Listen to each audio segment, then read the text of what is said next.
Therapy Chat Podcast, episode 142. This is the Therapy Chat Podcast with Laura Reagan, LCSW-C. The information shared in this podcast is not a substitute for seeking help from a licensed mental health professional. And now, here's your host, Laura Reagan, LCSW-C.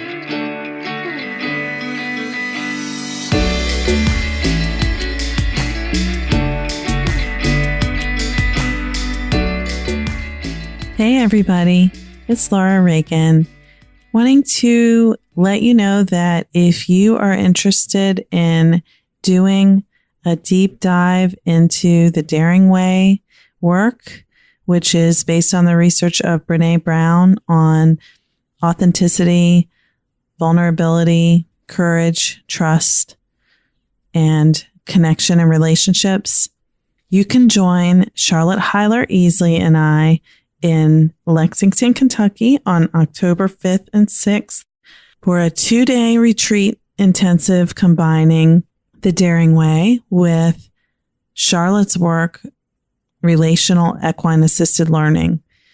Yes, you heard that right. We are doing a 2-day retreat combining the Daring Way with working on trust and connection, boundaries, vulnerability, and authenticity through work with horses. It's an unbeatable combination.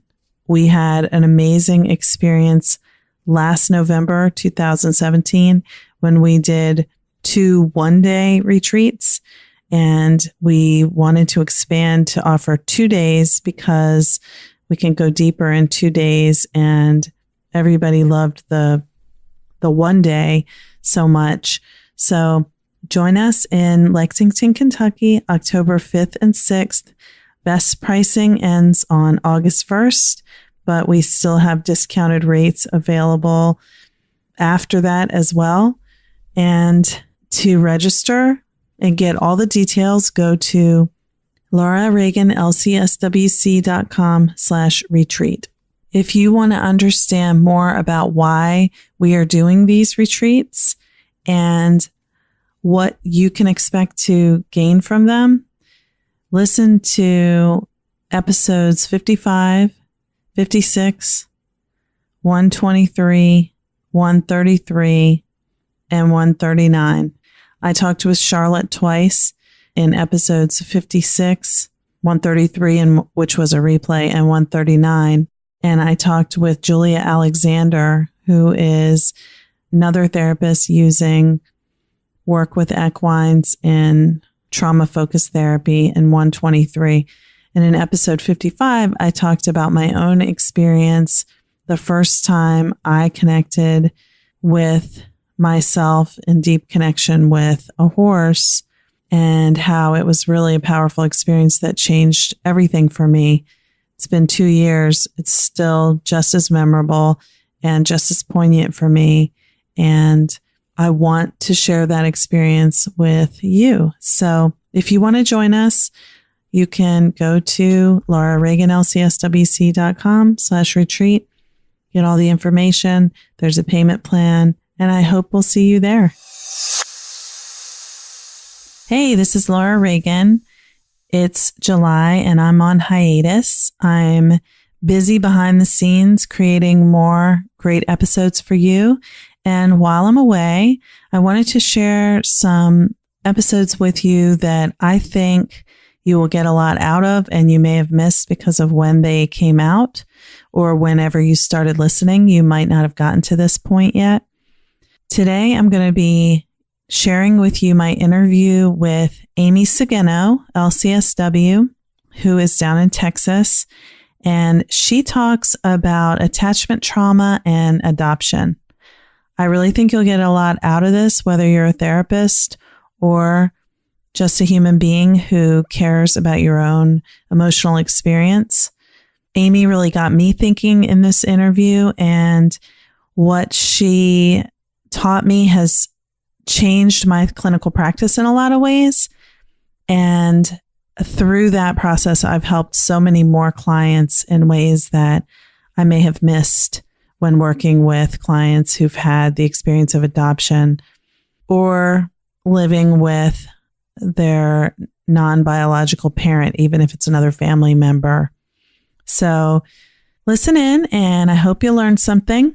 Love to hear your feedback. If you want to go to the website, therapychatpodcast.com, and feel free to leave me a message on SpeakPipe. I'd love to know what you think. Thanks. Therapy Chat Podcast wouldn't exist without the support of its listeners. If you'd like to become a member, please go to patreon.com/therapychat. By making a $1 per month donation, you can help Therapy Chat keep going over the long haul. Thank you for your support. Hi, welcome back to Therapy Chat.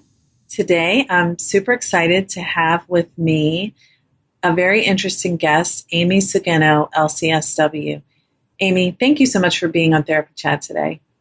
Oh, thank you very much. You're welcome. I'm so glad to have you and have you back. You're one of the people who I interviewed months ago and unfortunately lost the audio for, so one who was very gracious to allow me to re-record our interview, and I'm hoping it's going to be even better this time. Yes, looking forward to it. So Amy, let's just start right off. If you can tell our listeners a little bit about yourself and your practice.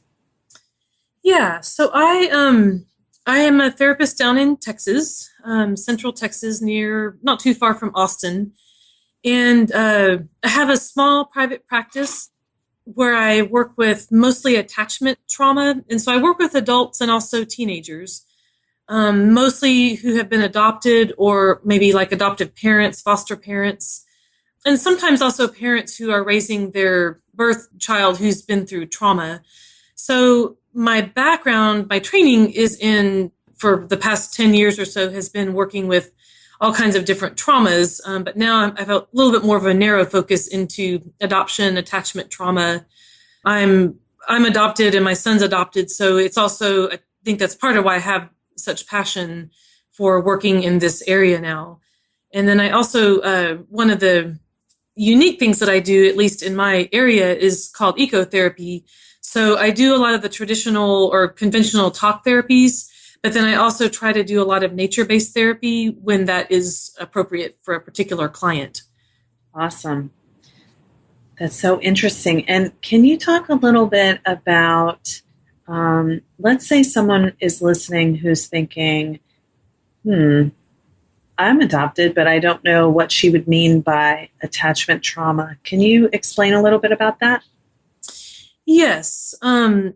So attachment trauma is, kind of what it sounds like in the sense that in those formative years, particularly 0 to 3, 0 to 5, but really, I think also just kind of your whole childhood, when there's a lot of development happening and a lot of bonding that's happening with your caregiver, your parent, or whoever's raising you, when there's trauma around being able to bond or attach. And so for adoption, of course, that means that you were removed from your birth mother or were given up or whatever the circumstances might be. And so losing your birth mother, even if it was something that wasn't necessarily traumatic as far as what it might look like she gave you up maybe willingly because of whatever different reasons, that can cause a lot of trauma for the developing baby or toddler. And I kind of think about it as, you were in your birth mom's womb for 9 months. And so that was your whole world. And then so even being given up as a baby, if that attachment bond was severed for some reason as a baby and you were adopted, even at that young age, everything that you knew, your whole world has now changed. It's now gone. And so it can cause the baby to just be not really sure what's going on. The smells are different. The sounds are different. So even placed into a loving home, a safe home, it can be I feel like that it's probably a really confusing experience. And I say I feel like because we can't know exactly what it's like for like a newborn baby or a young baby. But there is then, and not necessarily for every adopted person, but for a number of people, that can then lead to a lot of difficulties later on as far as how to trust people, how to even form relationships with people in a healthy sort of way. Maybe you have lots and lots of friends, but it's hard to have like deeper friendships. All different kinds of things can come up later on that have to do with basically a very deep fear of abandonment that is not a logical thing often. It's not like the person's logically thinking, oh my gosh, my friend might not want to be friends with me anymore. It's a really deep sort of subconscious kind of thing that happens with people. Thank you for explaining that. And I think it's really, adoption is such an interesting experience in our culture that, there are many children who are born and then they move to an adoptive family. At any point, it could be from, in the first days after birth and any point along their childhood development path. But culturally, we have this message of if you were adopted, then now you're in a better situation. So there's nothing wrong. And there's, everything's happy now. It's like happily ever after. But for the person who was adopted, if they experience that attachment trauma that you just spoke about, they may feel, well, something's not okay for me. I don't know what it is because I'm in this loving family. I've always been wanted. I never even knew my birth mother. So it's not that, but it could be related to that attachment trauma that they can't really place. They can't put their finger on it. Yes. And I kind of, the best way that I can think about it in my mind, the way I'll often describe it to people, it's kind of like trying to hold on to fog. And you've got this fog around you. You can see it. It's real. You can maybe feel it if it's really thick fog, but you can't actually just grab a hold of fog. And so what I mean by that is that it can often be like a pervasive kind of, maybe it's a pervasive sort of confusion, or maybe it's a pervasive feeling of like, I just don't really fit. And it may not even be in the person's conscious mind, or it may be, but I don't really fit anywhere. Like maybe I don't really look like my parents, my adoptive parents, or maybe I do, but maybe my temperament is different. So it kind of brings in the idea of how important mirroring is, where especially when you're very little and as you're growing up and your brain is developing, how helpful it is to be able to see yourself in your parents. Maybe that's something as simple as your hair color, or maybe it's you can sing really well like your mom, or you're really athletic like, your aunt or something like that. But you can see where you come from if you're not an adopted person. But for adopted people, one of the hard things, and sometimes this doesn't even really start to come up as anything until you're an adult. I mean, it's very personal for everybody. Some people right away have a lot of difficulty around their adoption, and some people, it may not be until they're 30 or 40 years old that things start to come up, into their awareness. But I think there's something about not knowing where you come from, not knowing who you come from, unless it's an open adoption, of course, then you might have some more of those answers. But not knowing, for some people, it can be not knowing where your land is. For some people, that's not that important, but it could be, for me, being born somewhere that was different from where my birth family grew up on my mom's side, ended up being a really big deal for me. But that mirroring thing becomes really, I think, a big deal sometimes for people to just kind of know who you are and where you come from. And so I think that the complexity also comes in, especially when you're still a kid, and especially if you have very loving parents, and it can be very difficult to maybe talk about or ask questions of your parents, your adoptive parents, because you maybe don't want to hurt their feelings, or you're not really sure how they're going to feel about you asking if they know anything about your birth mom or your birth dad, or the circumstances around why you were adopted. And so it's easy for people to just kind of push it away, push it aside, sometimes even push it completely out of awareness so that you feel like it doesn't even affect me, doesn't affect me in the least. My adoption, I really doesn't affect me. And for some people that may be true. For some people, it's more of like they pushed it aside and really don't want to or can't yet look at that very deeply. Yeah. And the things that we push aside and don't think about because we can't handle thinking about them are so outside of our awareness most of the time that we don't know we're doing it at all. It's very unconscious. Yes, exactly. And I think it speaks to, I've met people, and I'm sure that many of your listeners have too, maybe come across somebody who's adopted, maybe they're already an adult, and they, talk about their adoption like, no, I don't want to think about it. I don't want to talk about it. I want nothing to do with it. I have no desire to meet my birth mom or my birth dad. And so on the surface, the words that they're saying make it sound like maybe they're not really that affected. It's not really a big part of their lives, but the intensity of how they're speaking, like, no, I don't want anything to do with it. I could care less, kind of gives you a hint to that maybe it is a place that has a lot of, if they were to look into it more deeply, maybe it would have just a lot of overwhelming pain or confusion. And, in that way that trauma works, it's not logical at all. It's not like, well, I don't have any pain around it because I know that my birth mom, she had to give me up, because of whatever different circumstances. It wasn't because she didn't love me. It wasn't anything about me that I did wrong. And you can have all the logic in your mind that you want, but that way that trauma doesn't really connect with logic. It's more, so it becomes this deep place of abandonment.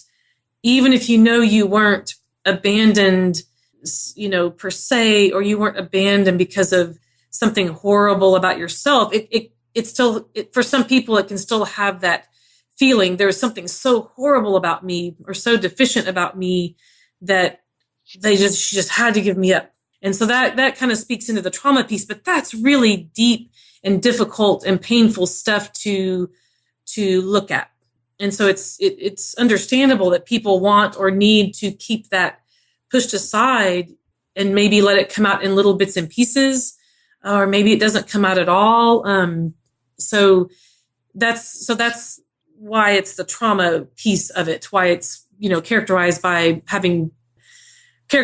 being called trauma, attachment trauma. Yes. And, one of the things that we both know as people who work with trauma is that if our trauma is outside of our awareness, it creeps in sometimes and comes out in different ways. So for children, a lot of times, isn't it true that children who have experienced some kind of trauma will show it through acting out in various ways, either externalizing or internalizing that trauma? And that can be really hard for the parent. Yes, absolutely. And a lot of times, and I'm not a children's therapist. I do work with teenagers, but I'm not like a little kid, younger kid therapist. But in working with parents, and of course I have my own child who's adopted too, I have a sense of some of this. And so with kids, exactly, it's often more their behaviors that come out. So they're not typically going to be able to, developmentally, not going to be able to tell you, here's how I feel. Maybe as an older teenager, they could possibly, but they're not going to be able to use words like an adult could and say, here's my trauma and here's why I'm acting this way and that kind of thing. So you're right. They're going to have more externalizing behavior, which for adopted kids who have been adopted or, in foster care, sometimes that can be really aggressive, even violent, sometimes extremely violent behaviors, or it can be more like aggressive, words, what maybe not physical violence, but so it can often come out in those kind of ways, or kind of the opposite end of the spectrum, where it's like a super withdrawing so that the child becomes, it almost to me, it feels like almost like a violence to yourself. So it might be actually like self-harm or suicidal thoughts, but it could also just be more, oh, I just hate myself. I'm a horrible person. Like these thoughts that are very internally damaging. And so kids, when that abandonment button is pushed, and it can be in a nanosecond, it can be something that seems so simple on the outside. Maybe you ask your child to please pick up their shoes off the floor or something very normal. And all of a sudden, something about that has just pushed that abandonment button, that attachment trauma button. And in a nanosecond, they're yelling, maybe they're throwing things, or they're, I hate you, and they're running to their room. And if they might begin to self-harm. I mean, and it can be really startling for parents, like, what in the world just happened? All I asked was a simple thing, and so these are not uncommon behaviors for kids who have gone through attachment trauma or trauma in general. So for parents, then, what that means is that you are now, by virtue of trying to parent them and trying to help them, and you're doing your best in a very difficult parenting situations, you are now being regularly exposed to their trauma. Either they're telling you some things that they remember happening, like their trauma stories that have happened, or by virtue of those behaviors, especially if you're a very sensitive person as a parent, you're just picking up all of that. Mm-hmm. And so you can then, as a parent, you can actually develop PTSD, compassion fatigue, secondary trauma, from parenting a child who is trying to heal from their trauma, or who is expressing their trauma. And so then parents can start to wonder about their own mental health. Sometimes they'll start to notice, like, I don't feel like myself anymore. I'm more irritable. I'm withdrawing all the time. I don't like my kid, or I'm exhausted, and not just tired. It's like to the bone exhausted all the time. I don't feel like myself anymore. I used to be a happy person, or I used to love to do this, play guitar or some kind of hobby. And now all I want to do is just, lay on the couch or watch TV or something. So I think this is a really important piece for parents, because it's not something that's talked about a whole lot, secondary trauma in adoptive and foster parents, or also parents who are raising a birth child who has had trauma. It becomes just that much more critical that you are also finding a way to take care of yourself, which is a really hard thing to do when you are in the trenches, in the war zone, is what it can feel like, in trying to parent your child. And maybe, like, all of your friends, or many of your friends and your social support around you, don't understand what you're going through. Maybe they are having a more normal kind of, regular sort of parenting situation. Their child hasn't gone through trauma, so they don't really understand what you're going through, or why your child is behaving like they're behaving when your friend comes over, or you get together at the playground, or whatever it might be. And so then then that leads into a lot of isolation, a lot of shame. And so that's something I really like to work with parents on in my practice, is really bringing that up, that secondary trauma. Like, let's talk about this. This is a real thing. It's really important. It can be devastating, not only for your mental health, but your physical health. It can make it very hard to parent. And all of this stuff is it's stuff that just happens. And so in counseling, we can work on that and try to help manage that, in a better way, so that the person is not suffering quite so much from their secondary trauma. Yeah, that's a great point about secondary trauma. And I've been thinking, too, a couple things about this. But one is that for a parent who has adopted a child, they may have had a struggle with infertility before making the decision to adopt. They may have had perhaps multiple miscarriages or other pregnancy losses before adopting. And so those can all be traumatic too. So you take that mix of traumatic experiences, and then in this story we tell ourselves, it's like, okay, everything's okay now. We've adopted a wonderful child. Our family now feels complete, and everything's supposed to be, sunshine and rainbows from here. And then the child who experienced either the attachment trauma or some other type of trauma in their early childhood is acting out, and the parent begins to have those effects of secondary traumatic stress. I imagine it can just make people feel like they are really like going crazy. I think you touched on such a great point. There's a few things about that. So yes, for people who are adopting, for a lot of people, maybe not everybody, but for a number of people, it's exactly like what you were describing. Maybe they've had struggles with infertility, and so they've had a lot of infertility treatments that they've had to undergo, or miscarriages. So that you begin your life as a parent. Like, say that the adoption goes through, and now you're at home starting your new life with your adopted child. It's not uncommon to start your parenting journey, your life as a parent, from a really exhausted place, first of all, and also from a place where you are possibly still carrying a tremendous amount of grief.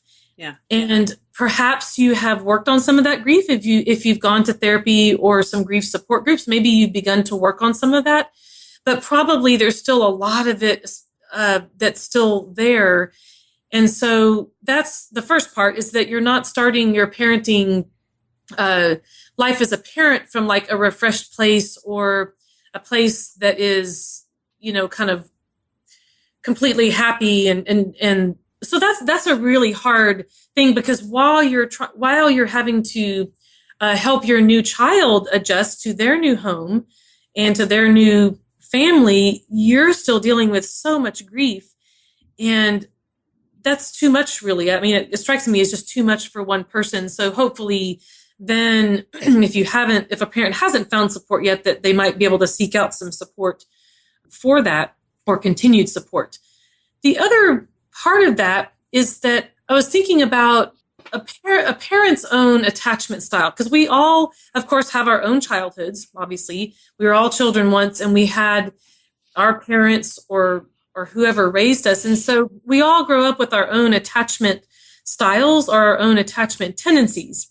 And if that was not a really secure attachment, and you can Google, if you're wondering what different attachment styles, you can Google that, but there's a few different attachment styles. I think it's probably a lot more complicated than just a few styles. But if you did not grow up with a secure attachment that was safe and loving, and where you didn't really have to worry about the attachment with your parent, particularly your mom, I think probably a lot of people did not grow up with that kind of secure attachment style. So if you've had attachment difficulties in your own childhood, or especially if you had your own traumas, abuse or neglect, or the death of a parent, or other kinds of traumas, and if those have been left unresolved, or if you haven't done any work around those, so that they're just kind of still sitting there, that's going to all get very likely all churned up.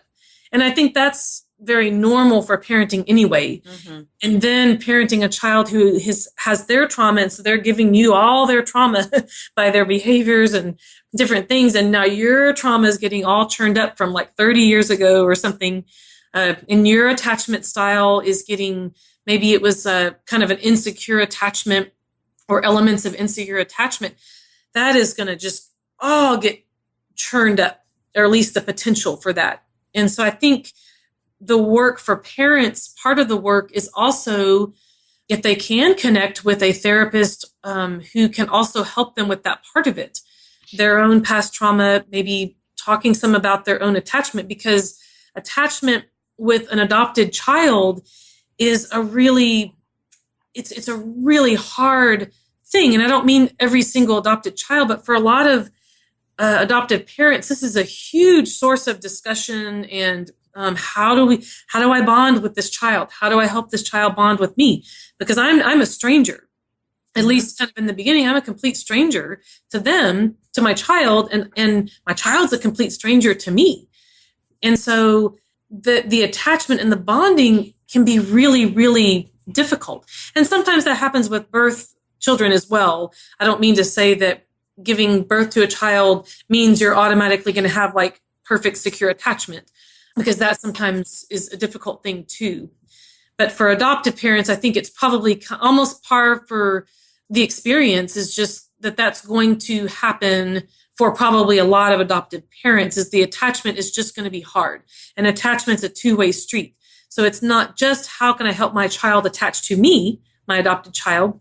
How can I make sure that I'm attaching and bonding with my child, which is really hard if most of your experience with them in those early days, especially, is that they're crying all the time, they're pushing you away. If they're an older child, maybe they're throwing things at you, or they're just pushing and pushing and pushing you away. Hiding, running from you. Yeah, that can be it can be very hard to even want to attach to that child. And of course you want to, but how in the world do you do that? So then there's so much shame that's like, I want to attach to this child, but maybe there's this hidden feeling of like, man, I'm so tired, and I'm tired of all of his behaviors or her behaviors. Maybe there's a part of you that is starting to feel like, I wish I hadn't done this, or I, adopted, or I don't like him, or I don't like her. And then of course you feel terrible, terrible guilt at feeling those ways. So being able to find a therapist who can really help you to express these things without feeling shamed, without feeling like I'm just the most horrible parent on the face of the earth. This is a child who's been through so much. How can I be feeling these ways? A therapist that can sit with you through all of that and just listen, and then try to help you make sense of, try to normalize some of it and help you make sense of that, and then help you to find ways to begin to work through some of that to a little bit of a calmer place or a better place. And that might take, some time depending on what's happening at home with your parent, with your child, and also, with your relationship. If there's all these different behaviors going on, it's really hard on a marriage. It's really hard on siblings. So it's hard on your other relationships where you might normally find support, your friendships or at church or whatever it might be, because those often people may begin to drift away, people you might normally find support from. So it can be a really, really difficult place. That's why I kind of called it, you're in the trenches when things are going really, really bad for a long time. Yeah, this has been so interesting to think about because, thinking about being an adoptive or foster parent or parenting a child who has trauma as a secondary traumatic stress experience, it totally makes sense. And yet, I think it's so great that we're having this conversation, because what I'm hoping is that if there's anyone listening to this who's like, that's how I feel, but I didn't know what to call it. And because I didn't know what it was, I just dismissed it and I felt like it wasn't real. For those people who are listening to be able to say, wow, there are therapists who can help with this. And that if I know how to explain what I'm feeling, maybe I can find the therapist who will be able to help me feel better with this, because, I love my child and I want to feel connected. And, at the same time, parenting is so hard on a good day that it can be really discouraging when you think you're the only one who's suffering this way. So I'm so glad that you brought these points to light. Absolutely. It's something, again, I'm very passionate about because I have lived it myself. And so it's something I feel that's really, trauma is something that I've loved working with for a long time and still love to work with. And I think this is a piece of trauma that's not that well understood. Attachment trauma is maybe, and certainly there are some really great neuroscientists and therapists who are doing research and working with people around this, but it's not a real common sort of thing to be able to get accurate information on. And I think, what you were saying about, or earlier about adoption being sometimes kind of misunderstood, that I think that's also a piece of it, is that people, even therapists, they might think to themselves, well, you're working with this parent and they're telling you all of these things and you're thinking, well, but now your child is safe, or aren't you an angel, or just, aren't you just such a savior for like saving this child from whatever circumstances that brought them to be adopted. Or I remember talking to an adoptive parent who said, well, my child's past therapist said, well, I don't really think adoption has much to do with your child's anxiety and depression, maybe a little bit. And it turned out to just be a huge piece, for this child that was completely overlooked by a well-meaning therapist. I don't mean to, be critical. I'm just more trying to say that I think it's a really misunderstood piece. And it's easy, especially when a child has been adopted at birth, where it's like, oh, well, they never have had any abuse or any, so they just moved right from the adoption agency or the orphanage straight into a adoptive home and loving, safe parents. And sometimes that is the case. Sometimes things go smoothly and truly a person may never have much difficulty with their adoption, but sometimes not. Sometimes it can creep up at the times when you just don't expect it. So that all of a sudden your child is just, you're just like, they're just having all these behaviors and, up until then they've been such an easy child to raise or they maybe it doesn't happen until adulthood that they start to have a lot of things come up, and often around important like life transitions. So things like puberty, for instance, or graduating from high school or becoming a parent yourself, getting married, these important ages or important life stages are times when sometimes that will really get to be churned up because they're these vulnerable times when you're kind of looking back, in your own life and you're thinking, well, I don't know. Now I'm pregnant with my first child and I don't know anything about my genetics. I don't know anything about my own history. If you're an adopted person. So maybe that starts to really bring up a lot of very confusing thoughts. I think too, so much of it, it's not always just so unconscious, but it can be out of our awareness. The emotions and even the body sensations can be separate from the thoughts, because your thoughts, you could say, oh, it has nothing to do with that. Or, we can talk ourselves out of it in the stories we tell ourselves, but the emotional response we have, especially with trauma, it's primitive response. It's not, there's no real connection with your logic. So may not even be necessarily saying to yourself, well, I don't know my genetics, but just something biological seems to be happening in your leg. I'm not okay. Yes, exactly. And sometimes it can be very hard to connect like what's happening with you now. Say that for some reason you're starting to just really feel a lot of anger, you're becoming very angry or having a lot of grief or something, and you can't really figure out why. That's that trying to hold on to fog. And it can be really hard for people to connect that all the way back to like giving up for adoption at 2 days old or something like that. And so sometimes the reactions can feel very infantile, which can be a very confusing feeling for, somebody who's an adult or a teenager. So in other words, the feelings that you're having and the thoughts also can feel very disconnected from anything else that seems to be going on in your life. And so then it's really confusing. And so, maybe thinking, well, why, maybe you're pregnant with your first child and you're thinking, well, yeah, it's normal for a pregnant woman to, have a lot of emotions, like more than you would before you were pregnant or something. But maybe it's like you're having extreme emotions that are like a lot of grief or a lot of anger, and you're just like, what is happening to me? Mm-hmm. And so it can kind of sneak up in these ways where it just doesn't seem to make any sense whatsoever. And so that grief piece especially, I think is a really, really big one. And that's the one I think that people often really want to lock away because it's so heavy and it's so intense and it's so confusing. How can you grieve having lost a birth mother who you never even met? Maybe you were given up for adoption like right away. Or how can you grieve, maybe if you become aware that you have a biological sibling and maybe now you have you're just such grief because you never got to know that sibling.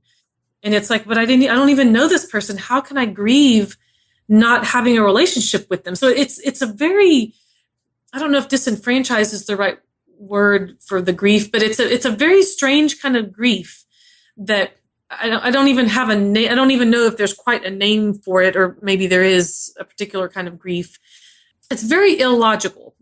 I think that's what can be hard for people is that it just doesn't seem to make any logical sense.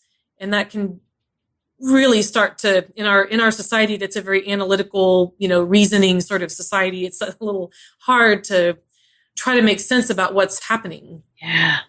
Well, this has been so interesting. So I hope that people who are listening, if any of these feelings seem like anything that you could be experiencing or someone you know might be, just knowing that there's a reason that could make sense why you would be feeling this way, and maybe, exploring that with a therapist would be useful. I think that's really fabulous, and it's been very thought-provoking for me. And so I want to give you a few minutes too to talk about how in your practice you work with all of the different types of clients you work with who are affected by attachment trauma and adoption, and how ecotherapy comes into play with it. Yeah, so that's something that I'm really passionate about, is ecotherapy. And like I said, I do a lot of the real conventional types of talk therapies, and some sand tray and different things. But over the years of working with a lot of different, kinds of trauma, mainly interpersonal type trauma, abuse and neglect. And I think most trauma therapists will say this too, and they might have different ways of approaching this. So some therapists the nonverbal piece of working with trauma, I think, is really important, because trauma doesn't really live in the part of the brain that has to do with logic and verbal ability. So that's why trauma kind of defies logic sometimes, is the way that it can feel for people. So we have to have some nonverbal ways to have access to where there are traumatic memories and where the trauma is. So for me, some therapists will use art, somatic, creative therapies, music, different animal-assisted therapy, these kind of things. One of the things that I do that I have found really effective is using nature-based therapies. And so that partly comes from, in my past life, before I was a therapist, I was a wildlife biologist. So it's kind of a natural fit for me, tapping into the healing aspects of nature and the restorative aspects. And so there's a ton of research behind this. And also, we don't necessarily need research to know that going out into nature, maybe sitting by a pond or a creek or, some kind of beautiful area or something, is restorative. Like, you just feel a little bit better, maybe a little bit calmer. And so some of my work is simply validating and encouraging people to spend more time in nature. And that can just be as simple as sitting on your front porch. If you can, go on a hike or go to a park where there's a pond or something like that. So simply allowing nature to do the work that it does, which is relax the nervous system. It helps a little bit with depression and anxiety, helps to relieve some of those symptoms. These kinds of things that nature just does passively. But then the deeper work of ecotherapy as a therapeutic, evidence-based therapeutic approach is that then you can start to help clients develop a relationship with the natural world, so that nature becomes kind of a teacher. Well, nature becomes, actually for me, is a co-therapist, is how I view it. And so nature becomes a teacher and a guide and a mirror. And it's hard to explain in words because it's very experiential. But for instance, I might be sitting next to a creek or something with a client, and maybe we're talking about maybe she or he says, I really love this rock that we're sitting on. And so I might say something like, well, what seems to come up for you when you are thinking about this rock, or as you're touching this rock? And they might start to talk about the strength of the rock, or the steadiness of the rock, or maybe they're talking about water and how water feels very cleansing or something like this. So we can begin to then take it into a deeper place of maybe, that might be the rock as a reflection of their own inner strength, as one example. Or it might be that when you are not feeling very strong as a parent or as a person, which happens to all of us, maybe this is a place where you can come and simply sit with this rock, let nature do what it does passively to help, and also just kind of be with this rock and see if you can just begin to feel a little more strength, and that can also be maybe a particular animal. Some people talk about, I'm more connected to trees because they're flexible, or they bend with the wind, or I love their roots. And so that becomes like a mirror of who they are inside. And then we can talk about, their strengths, like this tree, maybe you have really deep roots.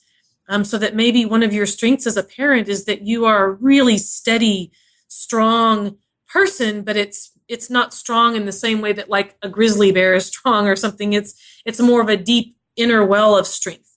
Or maybe you're very flexible as a parent. Maybe that's a strength of yours, so that when you're having a difficult parenting moment, you can visualize this tree that we're sitting here next to that you have seemed to, really enjoy.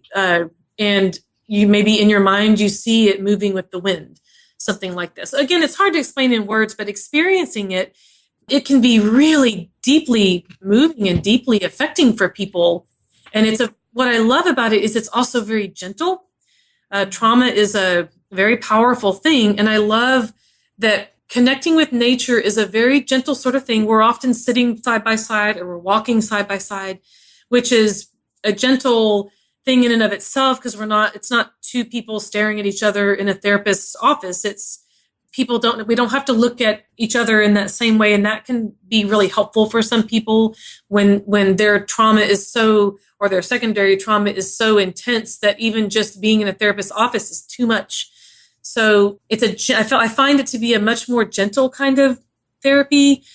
And I also find it to be very containing. And so you can you think about veterans who maybe you've heard about these like rafting trips and different trips where they're, rafting down water that's like churning and really powerful water. And there's canyon walls along the side. These are really strong elements of nature. And part of what I think is going on is that has the ability to contain the immensely strong feelings that come with PTSD and the body sensations and the nightmares and the thoughts and the hypervigilance. So sometimes these really strong elements of nature or the spaciousness of nature can contain that. Whereas in a therapist's office, you're in a little box, like my office. I try to make it really welcoming, but it's still a box inside. And sometimes it's just too much for people. Their feelings and their experience of PTSD is just too big and too overwhelming that to even try to talk about it is just too much. And now they're re-traumatized. But being out in nature, there's something about it where nature can just kind of contain or absorb that a little bit better. And a lot of it's nonverbal. And so I'm also trusting that nature is just allowing things to happen. Maybe it's as simple as calming the nervous system, but I can see it happening, and I can feel the difference working with people outside versus in my office. And sometimes working in my office is the appropriate place to be. So I don't necessarily go outside all the time with people. Mm-hmm. So anyway, that's kind of in a nutshell, sort of how that works. Yeah, that was a really interesting description. And I know we're kind of getting to the end of our time, so I wish we could talk more about ecotherapy. Maybe if you want to come back for a third interview, we can get into that more. Yeah. I mean, I would love that. Yeah. Yeah. So, Amy, how can people find out more about what you're doing? I know you do a lot of workshops, presentations, in addition to your clinical work. How can people keep up with what you have going on? Yeah. So, of course, anybody who's in Texas, which is where I am, I'm in Marble Falls for anybody who might be listening who is in Texas. I'm going to wait till it's very hot down here right now. So I'm going to wait till the weather cools off, maybe this fall or spring. And I'm going to start to do, what I'd like to do is a lot more workshops and maybe retreats, but also just guided nature connectedness walks. And some of those will be free. Some of the bigger ones like retreats or something, of course, will have a fee associated. But so anybody who lives in Texas, especially in the Austin, Central Texas area, they could go to my website and just sign up to get my blog Although I will say that I've gotten a little bit lax about doing blog posts, so it's been a while, but that would get you onto my mailing list. Or somebody could just email me directly through my contact page and just say, can you please put me on your ecotherapy mailing list or something? And I'd be happy to do that. And what is your website? Oh, yes, that would be helpful. It's www.amysugeno.counseling. So that's AMYSUGENO counseling.com. Most of my website right now is more about my counseling practice. The walks and the retreats, I'm just now starting to really work on those. So I may actually come up with a whole different website at some point that will just talk about all the ecotherapy stuff. So my website right now does not have a huge presence as far as what I'm offering with ecotherapy, but it will at some point because it's where I'm moving my practice more in that direction. Great. So even if people are listening to this, a couple of years after 2016, they can probably go to that website and get to the ecotherapy information, whether it's on a different website or they're connected or whatever. Well, Amy, it's been delightful to talk to you again, and I hope that we'll continue this conversation in the future. But for now, thank you so much for being on Therapy Chat. Oh, thank you. It's my pleasure. I really enjoyed it. I hope you enjoyed my conversation with Amy Sugeno, LCSW.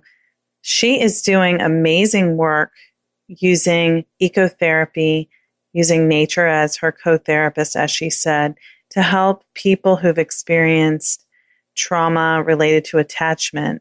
Her work with people who've had attachment trauma related to adoption is fascinating and very important. So if anything in this episode resonates for you, please reach out for a therapist in your area and see if you can find someone who specializes in attachment, because that will be important for having someone who really understands what is causing the way you feel. Until next time, thanks so much for listening to Therapy Chat. As always, I welcome you to visit iTunes and leave a rating and review and subscribe so you can get all the latest episodes. Take care. Just another reminder that if you'd like to become a member of Therapy Chat, supporting the podcast while receiving fun member perks and being able to communicate with me one-on-one, go to patreon.com/therapychat. If every subscriber donated just $1 per month, Therapy Chat would be able to keep going strong indefinitely. Thanks so much for your support. Thank you for listening to Therapy Chat with your host, Laura Reagan, LCSW-C. For more information, please visit therapychatpodcast.com.